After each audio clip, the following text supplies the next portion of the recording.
Cyclone shelter দখলের অভিযোগ আটক করা হয়েছে কক্সবাজারের ধলঘাটা ইউপি চেয়ারম্যানকে। তার বিরুদ্ধে বেশ কয়েকটি হত্যা মামলা রয়েছে। নৌবাহিনী জানায় দীর্ঘদিন ধরে মুহুরীঘোনা আশ্রয়কেন্দ্র দখল করে বসবাস করছিলেন ইউপি চেয়ারম্যান আহসানুল্লাহ। ভোরে সেখানে অভিযান চালানো হয়, বিভিন্ন রুম থেকে উদ্ধার করা হয় অস্ত্র ও গুলি। পরে তাকে আটক করা হয়। এ সময় নৌবাহিনীর কাছ থেকে আহসানুল্লাহকে ছিনিয়ে নেওয়ার চেষ্টা করেন তার সমর্থকরা। পরে ফাঁকা গুলি ছোড়ে নৌবাহিনী।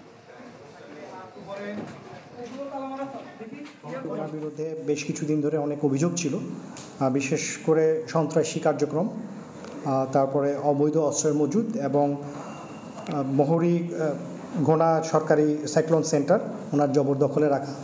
ওনার অভিযোগ ছিল সেখানে উনি একটা টর্চার সেল করেছেন, এই ধরনের অভিযোগ ছিল।